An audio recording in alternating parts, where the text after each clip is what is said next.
are soaring high.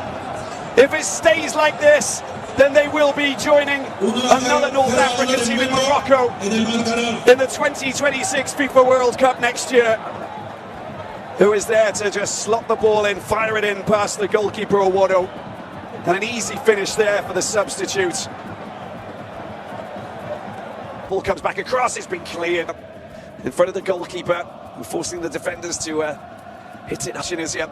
Look at this for the overlap down the left-hand side. Ben Wanes coming to the rescue, pulls it across. That tease in any possible way to Tunisia. Goal and a fine save by Shamak as he went down to steer that off. The game's first corner lifted forward. Then Farats taken down, and Keita Herrera very insistent, waving that off. No foul. He also made his Tunisia debut. The sea is black beneath the moon.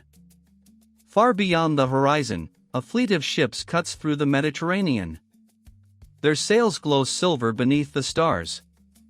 At the bow stands a queen. She carries no crown, only destiny. She is Alyssa, known to history as Dido, the woman who flees the Phoenician city of Tyre and arrives upon the North African coast. The local king offers her as much land as can be covered by an ox hide. She smiles, then cuts the hide into thin strips and encircles an entire hill. Upon that hill rises Carthage. And with it begins one of the greatest stories Africa has ever known. Tunisia stands at a crossroads of worlds. To the north lies the Mediterranean. To the south, the endless Sahara. Between them stretch fertile valleys, mountains, olive groves, and ancient cities whose foundations reach back thousands of years. Before Rome. Before Islam. Before modern nations. The region was home to Amazigh peoples, known today as Berbers, whose spiritual traditions saw the world as alive with sacred forces dwelling in mountains, caves, springs, and deserts. When Phoenician settlers arrived from the eastern Mediterranean, these beliefs merged with the cosmology of Carthage. The heavens became the domain of mighty gods. The earth became a sacred bridge between humanity and the divine. Above all stood Baal Hammon, lord of fertility, weather, and prosperity. His power governs harvests, rain, and the well-being of the people. Beside him stands Tanit, the great mother goddess. Protector. Guardian. Life-giver. Across ancient Carthage, her symbol appears on temples, jewelry, and sacred monuments. Even today, her emblem remains one of the most recognizable symbols of ancient Tunisia. The story begins with Tanit. She watches over Carthage as its protector. Mothers pray to her. Sailors seek her blessing before crossing dangerous seas. Warriors carry her symbols into battle. Her sign, a simple figure formed by a triangle, line, and circle, becomes a sacred mark recognized across the Mediterranean. She represents life, fertility, protection, and continuity. Yet beside her stands the powerful Baal Hammon. When drought threatens the land, people gather in his temples. Incense rises into the air. Prayers echo beneath stone columns. The people ask for rain. For abundance. For survival.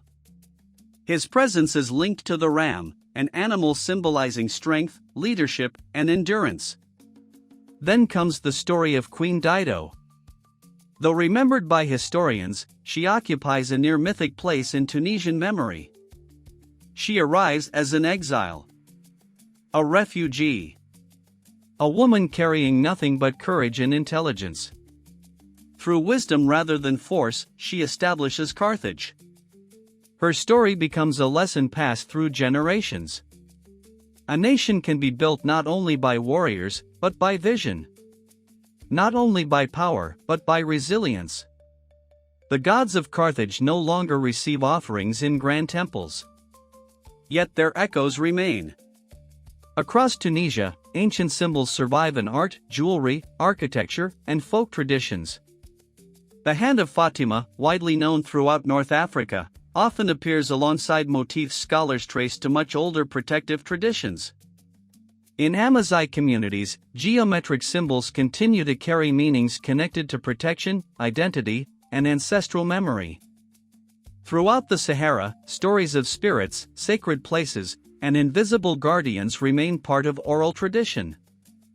Festivals celebrate local saints whose shrines often occupy landscapes that were sacred long before the arrival of Islam.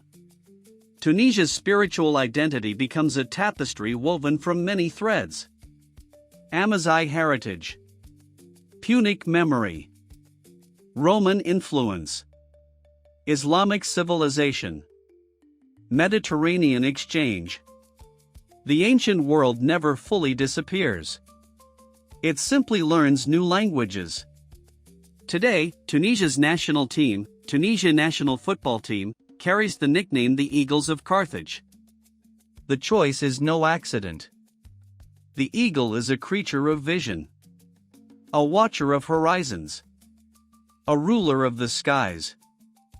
Just as ancient Carthage once looked across the Mediterranean, modern Tunisia continues to look outward with confidence and pride.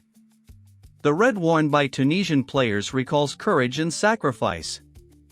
The eagle evokes power, endurance, and freedom. And when supporters fill the stands, waving flags and singing as one, they become part of a story far older than football. A story that begins with desert winds, with sea voyages, with sacred symbols carved into stone, with a queen who turned a strip of ox hide into an empire. Because every time the Eagles of Carthage take flight, they carry more than a nation. They carry memory. They carry myth. They carry Carthage itself. And if Tunisia's football identity still echoes with the voices of ancient gods and legendary queens, what other forgotten civilizations are still cheering from the shadows of Africa's stadiums?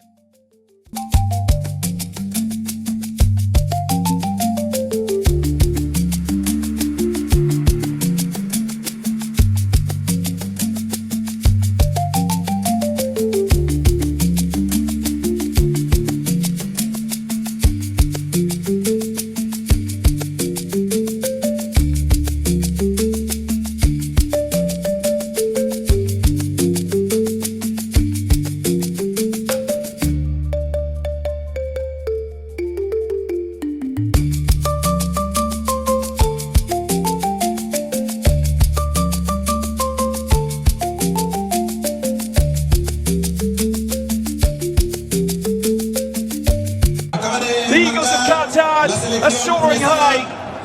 If it stays like this, then they will be joining another North African team in Morocco in the 2026 FIFA World Cup next year.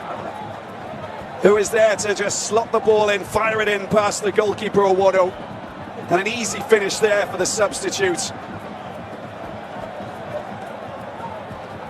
And a heartbreak for Equatorial Guinea. Get this late goal, Shawat. Look at this, he's played so well, Sal Coco. But Shawat doesn't go for goal, he unselfishly finds Bendo down the left-hand side. Will they be able to get the corner taken? I think maybe yes. No is the answer to that. It's all done and dusted. Tunisia celebrates. They needed a win out here today, and they've got their 3